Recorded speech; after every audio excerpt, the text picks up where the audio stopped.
یہ میرا خیال ہے کافی حد تک مزید جو ابھی ہمیں دیکھنا یہ ہے، کیونکہ پی ٹی آئی کے چیئرمین کی بھی ایک طریقے سے سزا اور ان کا مسئلہ ہے، تو یہ ساری چیزیں ایک پکچر جو ہے ہمارے سامنے آ جائے گی اسی ہفتے کے آخر تک. اور بظاہر جو آج کا فیصلہ ہے اس سے فائدہ نواز شریف صاحب کو بھی ہوگا، اس سے فائدہ جہانگیر ترین صاحب کو بھی ہوگا، لیکن اصل چیز یہ ہے کہ یہ جو تاحیات نااہلی کا مسئلہ ہے، اس کو جب تک پارلیمنٹ خود اس چیز کو صحیح معنوں میں ایڈریس نہیں کرے گی، اور یہ دراصل جس ادوار کی یہ ترامیم ہیں وہ ادوار ہی غیر آئینی تھا، یعنی جنرل ضیاء الحق کا ادوار جو ہے اس کے دور میں کی ہوئی ترامیم جو ہیں، یا جنرل ضیاء الحق کا اپنا دور تھا جس شخص کو خود ہی اس ملک میں آئین اور قانون کو توڑ کر آیا تھا، جس نے آئین کو ختم کیا تھا، اور اس کے بعد اس کے جتنے بھی فیصلے ہیں میرا خیال ہے وہ کالعدم قرار دینے چاہیے. بدقسمتی سے اس ملک کی جو پارلیمنٹ ہے وہ اپنا وہ کردار ادا نہیں کر سکی، اور ساری چیزیں ہم سپریم کورٹ پہ ڈال دیتے ہیں. اب اس فیصلے کے بہرحال دور رس نتائج ہوں گے. آج ایک فیصلہ وڈرا ہوا ہے، کل ایسا نہ ہو کہ کل کوئی دوسری عدالت ہو اور کل کوئی دوسرے چیف جسٹس ہو اور دوسری بینچ ہو، اور یہاں معاملات تو اسی طرح چلتے ہیں. یہاں نظریہ ضرورت کے تحت سپریم کورٹس چلتی رہی ہیں، یعنی جنرل مشرف ہوں، جنرل ضیاء الحق ہوں. جنرل مشرف کو تو سپریم کورٹ نے یہاں تک اختیار دے دیا تھا کہ جی اگر آپ آئین میں ترمیم کرنا چاہیں تو ترمیم کر سکتے ہیں چند ایک کلوزز کو چھوڑ کے.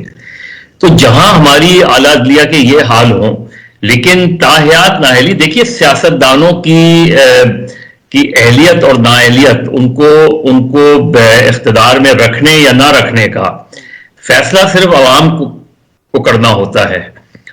یہ چند افراد بیٹھ کے یہ فیصلہ نہیں کر سکتے کہ کون اہل ہے اور کون نااہل ہے، کس کو الیکشن لڑنا چاہیے کس کو نہیں لڑنا چاہیے. میرا خیال ہے یہ عوام پہ ہمیں چھوڑنا چاہیے. باقی جو قانون اور آئین کی حکمرانی کی باتیں ہیں، قانون اور آئین کی حکمرانی کی باتیں آج جو پی ٹی آئی کے ساتھ ہو رہا ہے کہ ایک کیس میں ضمانت ہوتی ہے، دوسرے کیس میں گرفتاری ہو جاتی ہے، دوسرے کیس میں ضمانت ہوتی ہے تو تیسرے کیس میں گرفتاری ہو جاتی ہے، یہ ساری جو چیزیں ہیں یہ میرا خیال ہے ہماری آئین اور قانون کی حکمرانی پر سنجیدہ سوالات ہیں. لیکن تاحیات نااہلی جو ہے وہ پہلے بھی نواز شریف صاحب کی نااہلیت سے پہلے بھی غلط وہ تھی. اب اس وقت اگر اس میں نواز شریف صاحب کو فائدہ ہوا ہے تو ظاہر ہے ان کے مخالفین اس پر سوالات ضرور کھڑے کریں گے، لیکن دراصل یہ فیصلہ الٹیمیٹلی پارلیمنٹ کو کرنا ہے اس آرٹیکل کے بارے میں کہ اس آرٹیکل کو آئین کا حصہ رہنا بھی چاہیے یا نہیں رہنا چاہیے. اس لیے کہ آپ نے یہ چیزیں دیکھنی ہے، ورنہ تو یہ معاملہ کبھی بھی نہیں رکے گا. کہ جب بھی کوئی ایسا حکمراں آئے گا جس کو اس وقت کے کسی لیڈر سے شکایت ہوگی یا ناراضگی ہوگی، وہ انہی کلوزز کا انہی سیکشنز کا فائدہ اٹھا کے کسی کے خلاف کارروائی کر سکتے ہیں. تو ہمارے یہاں بدقسمتی سے نہ پارلیمنٹ نے اپنا رول پلے کیا ہے صحیح معنوں میں، نہ اعلیٰ عدلیہ نے رول پلے کیا ہے. تو الٹیمیٹلی تو یہ چیز ہونی تھی، لیکن کیا یہ چیز سسٹینیبل ہے؟ کیا آنے والے وقت میں یہ 7 رکنی بینچ کا فیصلہ برقرار رہے گا یا آگے چل کے کہیں ایسا نہ ہو کہ کوئی 11 رکنی بینچ اس فیصلے کو بھی اوور ٹرن کر دے؟ اچھا مظہر صاحب، نون لیگ کی کبھی یہ روش نہیں رہی سر، وہ بڑی متحرک رہی ہے ہمیشہ انتخابات. اب کی بار کہیں وہ کسی بے ساکھیوں کے سہارے کا انتظار تو نہیں کر رہی؟ کیا ایسے زندہ رہ پائے گی؟ دیکھیں یہ ہمارا اس وقت جو صورتحال ہے اس میں ایک بہت زیادہ کنفیوژن ہے، لیکن اب دیکھنا یہ ہے کہ نون لیگ کے لیے آج اتنا فرٹائل گراؤنڈ نہیں ہے پنجاب جتنا ماضی میں ہوا کرتا تھا. پہلے ایک زمانے میں پیپلز پارٹی اور نون لیگ کے درمیان ایک ٹسل ہوتی تھی. اس وقت جو پنجاب کی صورتحال ہے اس میں نون لیگ اور پی ٹی آئی کے درمیان ہے. پی ٹی آئی کو اتنا اسپیس نہیں اویلیبل ہے اس وقت جتنا نون لیگ کو اویلیبل ہے. گراؤنڈ پہ ہمیں دیکھنا یہ ہے کہ جب الیکشن کیمپین شروع ہوگی، جو کہ میں پھر یہ کہہ رہا ہوں کہ اس ہفتے کے آخر تک آپ کو نظر آئے گی، اس میں پی ٹی آئی کی پوزیشن کیا ہوگی. ایسا تو نہیں کہ پی ٹی آئی جلسے کرے گی تو اس جلسوں کی اجازت نہیں ملے گی، کبھی لاؤڈ سپیکر کی اجازت نہیں ملے گی، کبھی پی ٹی آئی کے لوگوں کو اٹھا کے نہیں لے جایا جائے گا. اگر ایک فری ایٹماسفیئر میں پی ٹی آئی اپنے جلسے کرتی ہے. دیکھیے نون لیگ کے بڑے ڈیپ روٹڈ گراؤنڈز ہیں پنجاب میں آج بھی, اور وہ ضرور انہوں نے اسپیس لوز کی, اور اس کی ایک بڑی وجہ نواز شریف صاحب کا 3-3.5 سال جو ہے باہر رہنا ہے. ان کو 5-6 مہینے بعد واپس آ جانا چاہیے تھا. وہ شاید سمجھے کہ یہ سن 2000 ہے, 2000 میں جب وہ گئے تھے اور 2007 میں واپس آئے تھے تو ان کی پارٹی کی پوزیشن اپنی جگہ موجود تھی. لیکن اب جو وہ گئے تھے 2020 میں, تو 2020 میں مسلم لیگ نون پنجاب کی بہت بڑی جماعت تھی, بہت متحرک تھی. وہاں پی ٹی آئی جو ہے, پی ٹی آئی ہچکچا رہی تھی کہ لوکل باڈیز الیکشن کرائیں نہ کرائیں. لیکن جب 2023 میں نواز شریف صاحب واپس آئے تو یہ جو بیچ میں 18-20 مہینے گزرے ہیں, اس میں نون لیگ کی پوزیشن, کیونکہ شہباز شریف صاحب وزیر اعظم تھے, مہنگائی اپنے آسمانوں کو چھو رہی تھی, تو نون لیگ نے بہت سے گراؤنڈ لوز کر دیے ہیں. تو اب دیکھنا یہ ہے کہ نون لیگ ان کو, نواز شریف صاحب اپنی کیمپین کرتے ہیں, کس حد تک اس گراؤنڈ کو وہ جو ہے واپس لینے کی کوشش کرتے ہیں.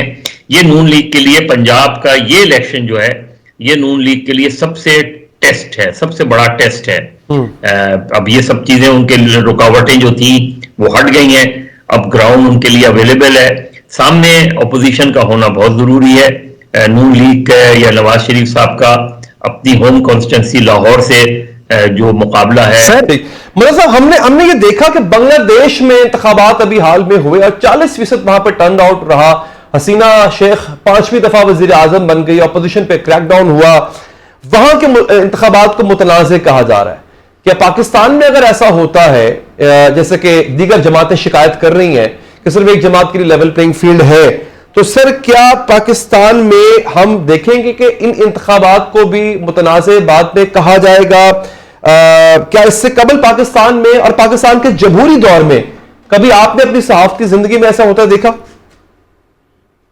دیکھیے پاکستان میں ٹرن آؤٹ کوئی بہت زیادہ کبھی بھی نہیں ہوتا. 50%, 60% اس طرح کا ٹرن آؤٹ کم ہی ہوتا ہے.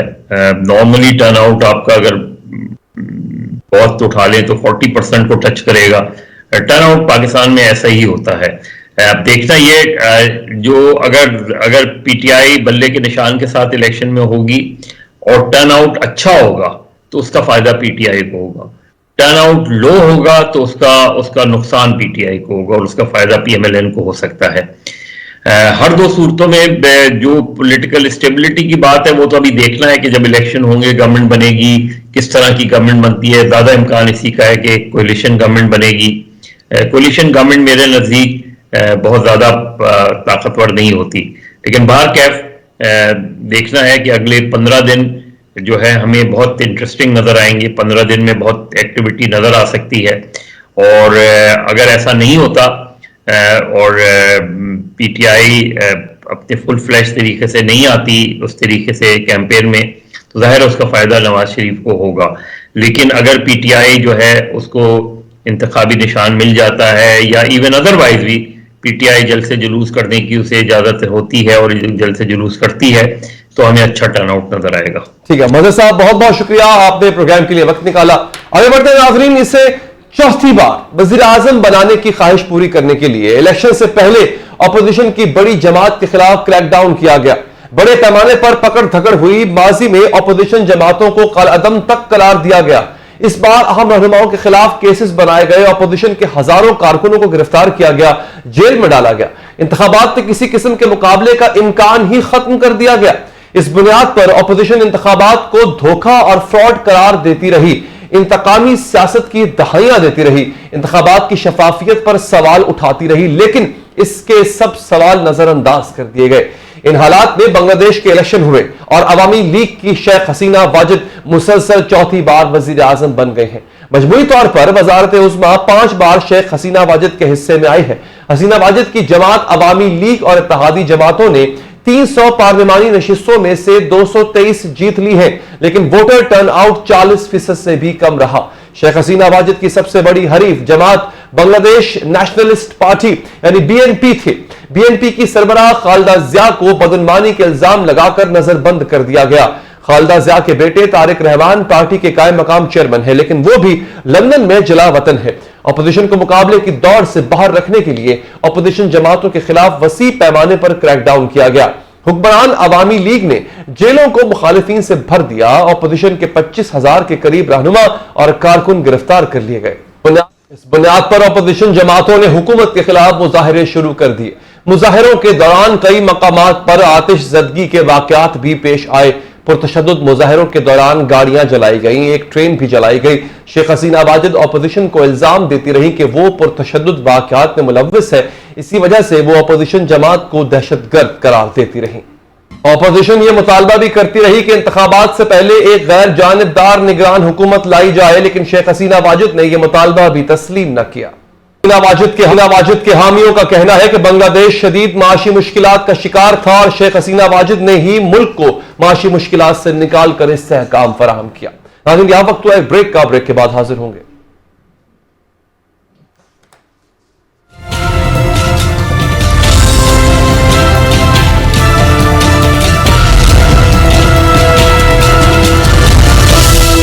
بریک کے بعد حاضر ہیں ناظرین۔ سپریم کورٹ نے قرار دیا ہے کہ ریٹرننگ افسران کو یہ نہیں کہہ سکتے کہ کسی کے کاغذات نامزدگی مسترد نہ کریں۔ کسی سے کاغذات چھینے جا رہے ہیں تو یہ بھی الیکشن کمیشن سے متعلق معاملہ ہے۔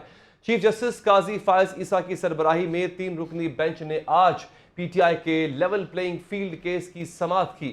سماعت کے دوران چیف جسٹس نے پی ٹی آئی وکیل لطیف کھوسہ سے استفسار کیا کہ کیا آپ نے اپنی درخواست کے جواب میں آئی رپورٹ پڑھی ہے، بتائیں اس رپورٹ میں کیا غلط ہے۔ جسٹس میاں محمد علی مظہر نے کہا کہ ہمارے سامنے چیف سیکرٹری اور الیکشن کمیشن کی رپورٹس ہیں۔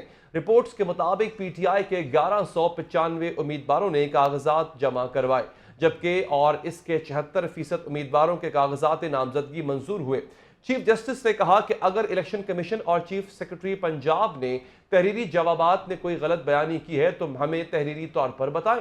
چیف جسٹس نے پی ٹی آئی وکیل سے پوچھا کہ کیا پی ٹی آئی چاہتی ہے کہ 100% امیدواروں کے کاغذات نامزدگی منظور کرے۔ لطیف کھوسہ نے کہا کہ ہمیں لیول پلینگ فیلڈ چاہیے، لیکن دفعہ 144 نافذ کی گئی ہے، لیکن جبکہ ان امیدواروں کے لیے ایسا نہیں ہے۔ چیف جسٹس نے سوال کیا کہ ان کے امیدواروں سے آپ کی کیا مراد ہے؟ دفعہ 144 صرف ایک جماعت کے لیے نہیں بلکہ تمام سیاسی جماعتوں کے لیے ہے۔ کیا آپ یہ کہنا چاہتے ہیں کہ نون لیگ، پیپلز پارٹی اور جے یو آئی فے کے خلاف سازش کر رہی ہے؟ لطیف کھوسہ نے کہا کہ پی ٹی آئی کے کسی فرنٹ لائن امیدوار کے کاغذات منظور نہیں ہوئے۔ آر اوز بطور deputy commissioner P T I کے خلاف ایم پی اوز جاری کر رہے ہیں۔ پی ٹی آئی کے سوا کسی جماعت کے رہنما پر ایم پی او نہیں لگا، جلسے کی اجازت نہیں مل رہی۔ اس پر چیف جسٹس قاضی فائز عیسیٰ نے کہا کہ کھوسہ صاحب یہاں سیاسی تقریر نہ کریں، جملے بازی نہ کریں، دکھڑے نہ روئیں، یہ کوئی سیاسی فورم نہیں، جو چاہتے ہیں وہ بتا دیں، قانون کی عدالت ہے، زبانی تقریر نہیں چل سکتی۔ اگر آپ کو ملک کے کسی ادارے پر اعتبار نہیں تو ہم کیا کریں؟ بتائیں، الیکشن کمیشن مقدمات بھگتے یا پھر انتخابات کروائے؟ چیف جسٹس نے یہ سوال بھی کیا کہ کیا پی ٹی آئی کو الیکشن چاہیے، جس پر لطیف کھوسہ نے جواب دیا کہ 100% الیکشن چاہیے۔ چیف جسٹس نے کہا کہ یہ ادارے پارلیمان ہی نہیں بنائے اور ان اداروں کی قدر کریں، اگر ان کی جانب سے بیان کیے گئے حقائق غلط ہیں تو تردید کریں۔ جسٹس قاضی فائز عیسیٰ نے لطیف کھوسہ کے بار بار بولنے پر برہمی کا اظہار کرتے ہوئے کہا کہ آپ ہمیں سوال ہی نہیں کرنے دے رہے، ہمیں پوچھنے سے روکتے دیتے ہیں، اس طرح کریں عدالتی حکم بھی آپ خود ہی لکھوا لیں۔ لطیف کھوسہ کٹہرے میں جواب دینے کے بجائے ادھر ادھر کی باتیں کرتے رہے، لیکن عدالت سے باہر نکلتے ہی ایک ایک نقطے پر بھاشن دینا شروع کر دیا۔ انہوں نے کہا کہ پہلے آپ اس سارا جو ہے یہ چونکہ 700 صفحوں کا انہوں نے دیا ہے، آپ کہہ رہے ہیں کہ یہ جھوٹ کا ملبہ ہے، تو آپ اس کی تردید میں اس کا جواب دے دیجئے، چونکہ وہ آج ہی انہوں نے عدالت میں داخل کی ہے۔ تو اس لیے اب سوموار کا میں آپ کی سوموار کا جو ہے اس لیے دی ہے، ہم اس کا مفصل نہ صرف جواب دیں گے، ایک ایک چیز کو بتائیں گے کہ یہ جھوٹ انہوں نے کیا ہے، اور یہ جھوٹ کی پاداش میں بھی ان کو ایک توہین عدالت تضحیک کا عنصر ہوتا ہے، اور وہ کریں اس لیے۔ چیف جسٹس قاضی فائز عیسیٰ نے واضح کیا کہ انتخابات کرانا الیکشن کمیشن کا کام ہے، ہمارا نہیں۔ عدالت الیکشن کمیشن کے دائرہ اختیار سے متعلق معاملات کیوں سنے؟ سماعت کے دوران وکیل P T I Hamid Khan نے کہا کہ انتخابی نشان کیس پر پرسوں سماعت کے لیے مقرر کرے، جس پر چیف جسٹس نے کہا کہ ٹھیک ہے، ہم پرسوں سماعت کے لیے مقرر کر دیتے ہیں۔ انہوں نے کہا کہ یہ سب سے زیادہ درخواستیں پی ٹی آئی کی آ رہی ہیں اور سنی بھی جا رہی ہیں۔ انہوں نے چٹکلا چھوڑا کہ کیس بھی لگوانا ہے اور اٹھ کر عدالت بھی نہیں آنا، جس کے بعد سپریم کورٹ نے لیول پلینگ فیلڈ کیس میں الیکشن کمیشن اور چیف جسٹس سیکرٹری پنجاب کی reports per P T I سے تحریری جواب طلب کرتے ہوئے سماعت 15 جنوری جبکہ پی ٹی آئی کو بلے کا نشان دینے سے متعلق کیس کی سماعت 10 جنوری تک ملتوی کر دی۔ بات کریں گے، ہمارے ساتھ موجود ہیں پاکستان تحریک انصاف کے رہنما علی محمد خان صاحب۔ علی محمد خان صاحب، واضح الفاظ تھے آنریبل جج صاحب کے کہ آپ کو اگر عدالتوں پر، آپ کو اگر اداروں پر اعتبار نہیں ہے تو اس پہ ہم کیا کریں؟ آپ تقریر کرتے ہیں جو کہ آپ کی عادت ہے بطور سیاستدان، یہاں پر قانونی بات کریں۔ سر کوئی قانونی بات کیوں نہیں ہے پی ٹی آئی کے پاس عدالت نے بتانے کے لیے؟ بہت شکریہ۔ بسم اللہ الرحمن الرحیم، اللہم صلی وسلم وبارک علی سیدنا محمد وعلی آل محمد۔ علی حیدر صاحب، سر میں آپ کی اجازت سے، چونکہ آپ نے آئینی بحث چھیڑی ہے، تو میں اگر سپریم کورٹ ہوتا تو میں ایک آرٹیکل ضرور وہاں پڑھتا، آپ کی اجازت سے پڑھتا ہوں۔ جی آرٹیکل 190، یہ وہ آرٹیکل ہے جو سب سے زیادہ اسٹرینتھ دیتا ہے سپریم کورٹ آف پاکستان کے فیصلوں کو، action in aid of supreme court. آواز نہیں آ رہی علی صاحب کی، ہم دوبارہ رابطہ کرنے کی کوشش کرتے ہیں۔ ابھی انہوں نے بات شروع کی تھی، اور پی ٹی آئی کا موقف جو ہے کیا وہ سیاسی موقف رہے گا یا ان کے پاس کوئی قانونی دلیل ہے اس بات کو ثابت کرنے کے لیے کہ ہاں ان کے لوگوں کے کاغذات چھینے جا رہے ہیں، ان پہ مقدمے بنائے جا رہے ہیں، ان کے کاغذات کو مسترد کیا جا رہا ہے اور اس کے پیچھے کوئی دلیل نہیں ہے، اس کے پیچھے کوئی وجہ نہیں ہے، یہ ثابت کرنے کے لیے کیا قانونی دلیل ہے؟ جی علی صاحب، آپ بات کر رہے تھے، سر کنٹینیو کیجئے گا۔ اگر میں اپنی بات پوری کرتا ہوں سر نہیں، اصل میں ہوا یہ تھا کہ آپ کی آواز آنا بند ہو گئی تھی تو پھر اس لیے میں نے کاٹا، آپ بات مکمل کریں سر۔ جی معذرت۔ نہیں، آج تو ہمارا کوئی ٹیلی تھون بھی نہیں ہے، نہ ورچوئل جلسہ ہے، پھر تو میرے خیال میں سگنلز ٹھیک رہنے چاہیے۔ اتنا بھی کیا ڈر تحریک انصاف سے، ہم بھی محب وطن پاکستانی ہیں۔ بہرحال میں اپنی بات دوبارہ پوری کرتا ہوں۔ آئی ہوپ کہ میں آرٹیکل 190 پڑھا، وہ آپ نے وہ چل گیا ہوگا۔ ہاں جی، وہ آرٹیکل 190 تک چلا تھا، اس کے بعد بند ہو گئی تھی آواز۔ آرٹیکل 190 کی بات نہیں ہوئی، مکمل کر دیں بس۔ جناب، آرٹیکل 190 یہ کہتا ہے کہ all executive and judicial authorities have to act in aid of Supreme Court، کہ تمام انتظامی اور جوڈیشل جو ہیں، عدالتی ادارے جتنے بھی ہیں، سپریم کورٹ کے حکم کے سپریم۔ آواز پھر چلی گئی ہے علی صاحب کی، علی صاحب کی آواز بریک ہو گئی ہے، اور کہیں یہ نہ ہو کہ علی صاحب جو ہے وہ یہ سمجھے کہ واقعی ان کی آواز ہم بند کر رہے ہیں۔ ان کو پورا موقع ڈیفینیٹلی دیا جائے گا اور ایسا ہوگا نہیں۔ علی صاحب مجھے سن پا رہے ہیں سر؟ آپ ایک کام کرتے ہیں، ایک وقفہ لیتے ہیں، وقفے کے بعد اس ایشو کو فکس کر کے پھر واپس آتے ہیں۔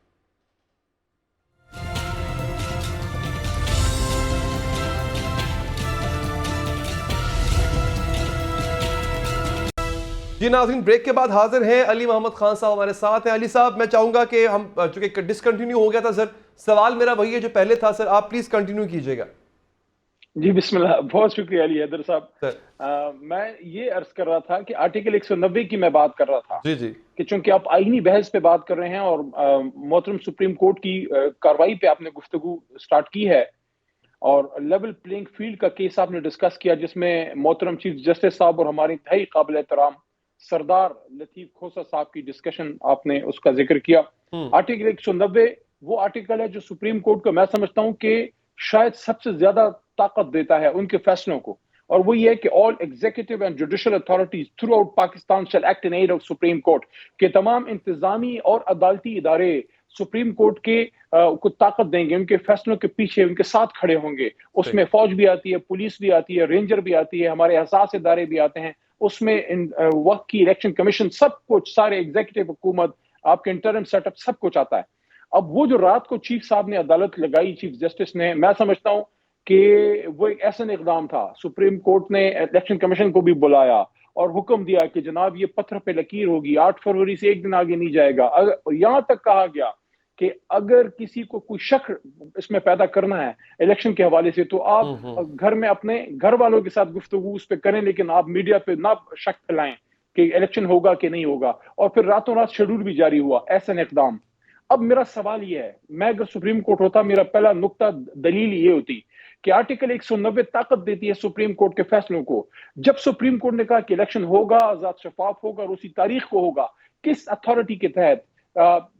پولیس پنجاب میں، بالخصوص وہاں جس طریقے سے لوگوں پہ ریڈ کیے گئے، لوگوں کو اٹھایا گیا، ہمارے ہی انتہائی قابل احترام سپریم کورٹ کے سینئر ترین وکیل سلمان اکرم راجہ صاحب کی موجودگی میں ہمارے وہاں تحریک انصاف کے پروپوزر سیکنڈر اٹھائے گئے، اسی گنہگار آنکھوں نے اور میڈیا نے اس کو قلم بند کیا۔ اسی کے ساتھ خواتین کے ہاتھوں سے جو نامینیشن پیپر چھینے گئے اور لوگوں کو ہراساں کیا گیا، جو کام پولیس کا تھا کہ سب کو ایکول پروٹیکشن دے، وہ یوز ہوئی ہمارے کارکنوں کے خلاف، ہمارے کینڈیڈیٹس کے خلاف، اور بڑی مشکل سے پاپڑ بیل کے ہمارے لوگوں نے پتہ نہیں کیا کیا کر کے جو اپنے ڈاکومنٹ جمع کیے۔ مجھے آپ ایک بات بتائیں، کیا اس وقت ہمارے ملک کے جو انتظامی ادارے ہیں جو الیکشن کمیشن کے نیچے اس وقت کام کر رہے ہیں، الیکشن کرانے کے لیے ان کو الیکشن کمیشن کی بھی سپورٹ کرنی ہے اور سپریم کورٹ کے فیصلے پہ منع عمل بھی کرنا ہے، کیا یہ توہین عدالت نہیں تھی؟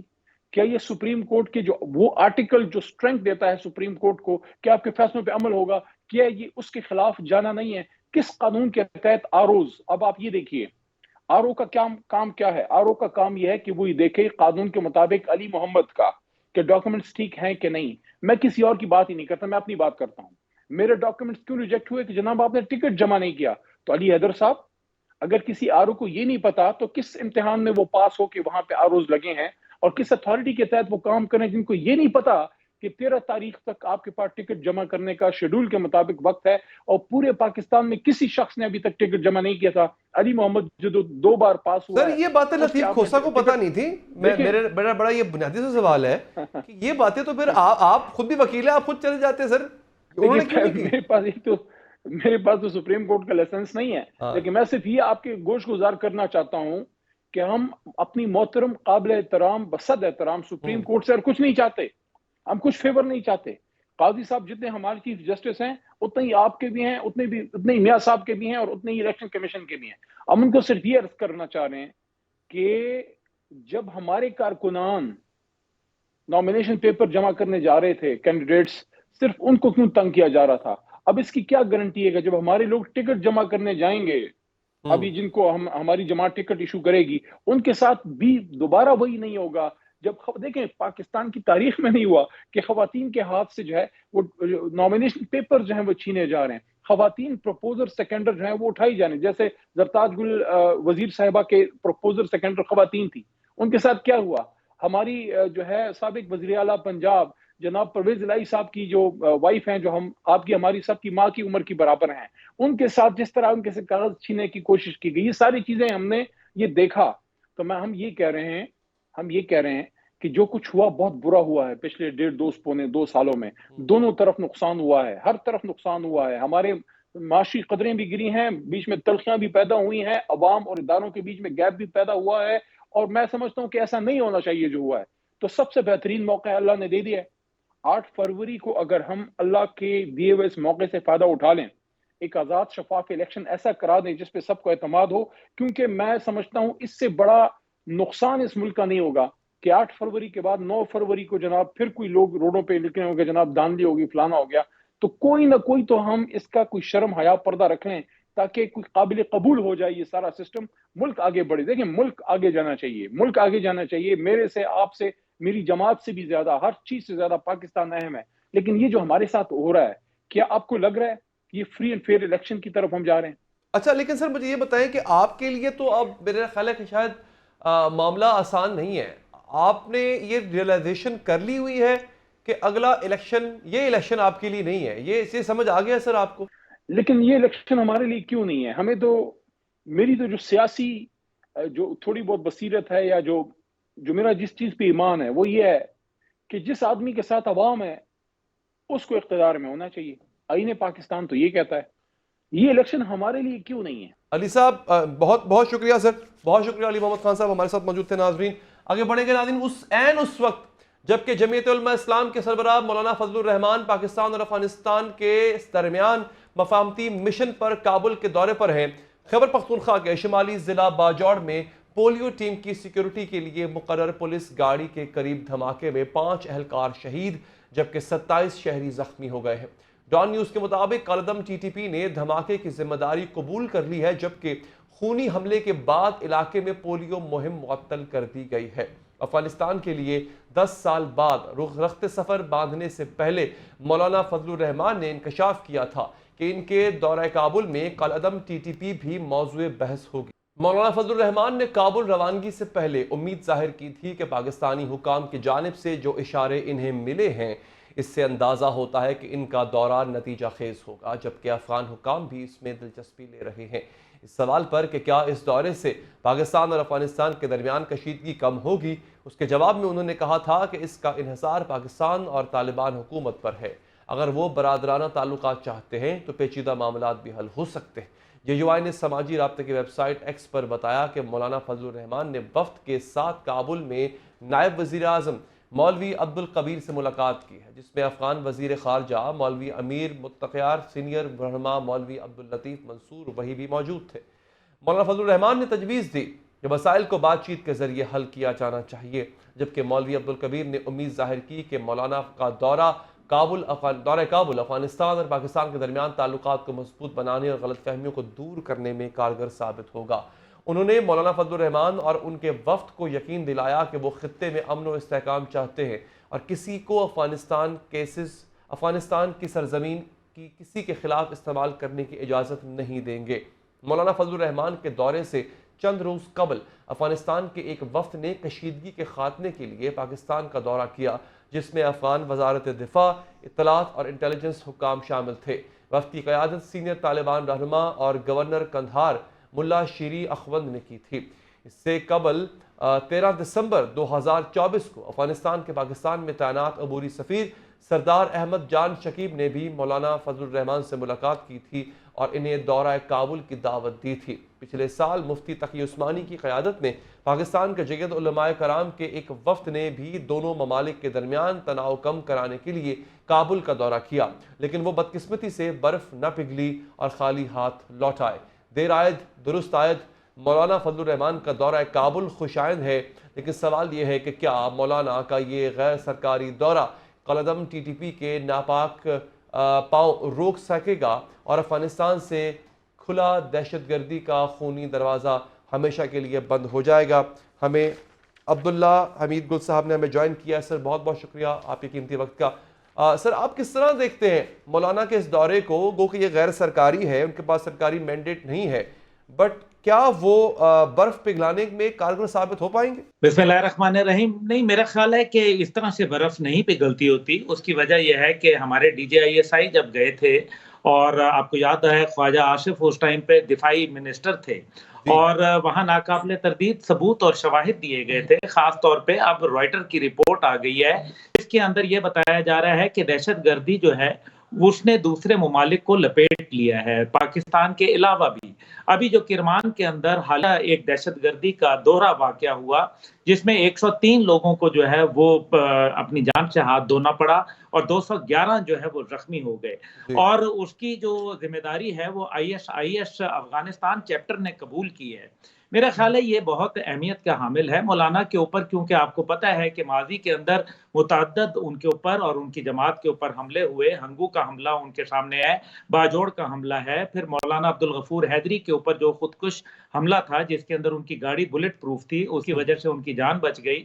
لیکن یہ تمام واقعات بہت ہی خطرناک ہیں، اور خاص طور پہ ہمیں یہ پتہ ہے کہ ان کو اپنے گھر جانے سے، ان کو اپنی مسجد میں نماز ادا کرنے سے جو ہے وہ تھریٹ آ گئی ہے، اور باقاعدہ پوسٹرز اور بینرز لگے ہوئے ہیں کہ جو مولانا کے پروگرامات میں جائے گا وہ پھر نتائج کا خود ذمہ دار ہوگا۔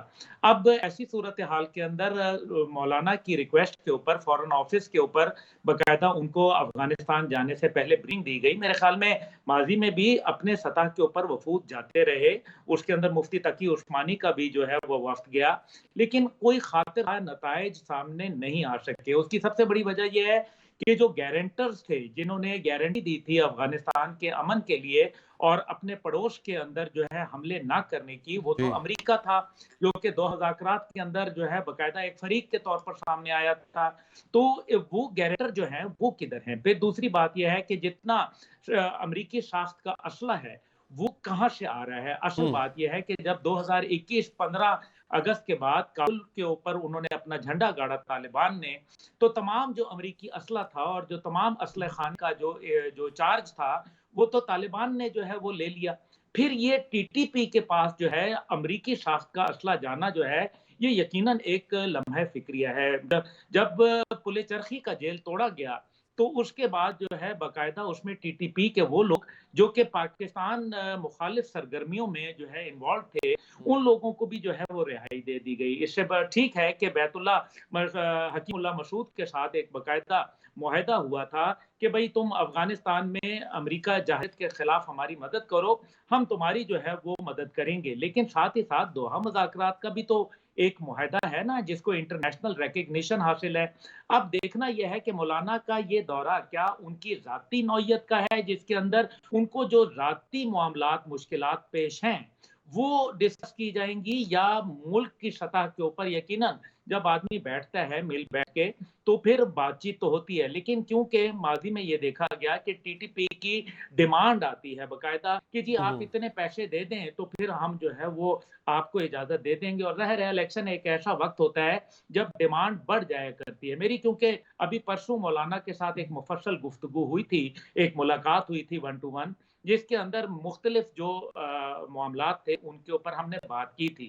لیکن دوسری طرف یہ ہے میں یہ سمجھتا ہوں کہ جو معاملات ہیں ابھی حالیہ جو ان کے ڈپٹی انٹیلیجنس چیف جو ملٹری انٹیلیجنس کے پاکستان وہ آئے ہیں اور ان کے حوالے سے بات چیت ہوئی ہے، لیکن ایک کشیدگی موجود ہے اور خاص طور پہ بھارت جو ہے وہ ایک سپوائلر کا کردار ادا کر رہا ہے. دوسری طرف جو ہے آپ ابھی امریکہ کا جو دورہ تھا پاکستان آرمی چیف کا، اس کے اندر باقاعدہ جو نیشنل سیکیورٹی ایڈوائزر ہیں امریکہ کے ان سے سوال پوچھا گیا کہ جناب یہ امریکی ساخت پاکستان کے خلاف استعمال ہو رہا ہے، اس کے اوپر جو ہے انہوں نے کہا کہ جی ہمارے تو اطلاعات کوئی نہیں ہے، ہم اس کے اوپر تحقیقات کریں گے. یعنی کہ ایک کوئی انہوں نے ہنکتا بھنکتا سا جواب دیا. لیکن حقیقت یہ ہے کہ یا تو ان کو یہ اسلحہ تلف کر کے جانا چاہیے تھا یا پھر اس کو وہ ساتھ لے کے جاتے. اس کا مطلب ہے کہ جو پیک ایس بیٹل فیلڈ یعنی کہ پاکستان افغانستان بیٹل فیلڈ جس کو شروع میں افغانستان بیٹل فیلڈ کا نام دیا گیا، اس کے بعد وہ افغانستان پاکستان بیٹل فیلڈ ہوا اور پھر بعد میں وہ پاکستان افغانستان بیٹل فیلڈ ہوا. یہ ہے وہ خطرناک بات. اب یہ دیکھنا یہ ہے کہ $700 ملین جو پاکستان کا کوئلیشن سپورٹ فنڈ کے اندر خرچ ہوا، کیا امریکہ نے ہمیں وہ دے دیا؟ کیوں نہیں دیا؟ اس کا مطلب یہ ہے کہ امریکہ کو اپنی جو ذمہ داریاں ہیں وہ نبھانی پڑیں گی. پاکستان ایک بڑی مشکل جنگ لڑ رہا ہے اور پاکستان اس کے اندر روزانہ قربانیاں دے رہا ہے. پاکستان جو ہے اس کو کوئی کمزور نہ سمجھے کیونکہ پاکستان ایک نیوکلیئر ریاست ہے، ذمہ دار نیوکلیئر ریاست ہے. لیکن ساتھ ہی ساتھ اگر بھارت کی جو منمانیاں چلیں گی اور بھارت کی جس طرح سے 5 قونصل خانے وہاں موجود تھے جس کے اندر سٹنگ ان کے بریگیڈیئر آفیسر موجود تھے، وہ کیا کر رہے تھے؟ وہ یہی تانے بانے بول رہے تھے، وہ تمام دہشت گردوں کو پناہ دے رہے تھے. اب جو ہے چاہے وہ خراسان گروپ ہو، چاہے وہ داعش ہو، چاہے وہ آئی ایس ہو، چاہے وہ آئی ایس ایل ہو، یا وہ یو ایم آئی ہو، وہ دیگر ہوں، وہ جماعت الاحرار ہو، وہ جہاد اسلامی ہو، وہ تمام کے تمام جو ہے ان کی مرکزیت جو ہے وہ افغانستان میں قائم ہوتی جا رہی ہے. یہ بڑا خطرناک صورتحال ہے. اس سے تمام پڑوس میں اب پاکستان کے ساتھ ایران بھی آ گیا نا، تو اس کا مطلب یہ ہے کہ یہ خطے کے اندر جنگ پھیل رہی ہے. اور پھر ہم اس بات کو بالکل یکسر نظر انداز نہیں کر سکتے کہ اس کے اندر یقیناً جو طاغوتی قوتیں ہیں وہ تو انوالوڈ ہیں ہی ہیں، لیکن ہمیں اسرائیل کو جو ہے بالکل ہم پس پوش نہیں ڈال سکتے. اچھا یہ ایک بڑی امپورٹنٹ فیکٹر سر آپ نے ڈسکس کیا، کیونکہ میں بنجامن نیتن یاہو کا ایک انٹرویو مجھے یاد آتا ہے، میں اس کو کوٹ ہمیشہ کرتا ہوں. اس سے پوچھا گیا کہ کون سے ملک سے آپ کو خطرہ ہے، تو اس نے پہلے پاکستان کا نام لیا اور بعد میں ایران کا نام لیا. تو یہ ایک بڑی امپورٹنٹ ڈسکشن ہے سر، اس پہ انشاءاللہ دوبارہ کسی نیکسٹ پروگرام میں بات کریں گے چونکہ وقت ختم ہو گیا. لیکن میں آپ کا انتہائی مشکور ہوں سر کہ آپ نے پروگرام میں وقت نکالا. اب تک کے لیے اتنا ہی ناظرین، اپنا خیال رکھیے. اللہ نگہبان.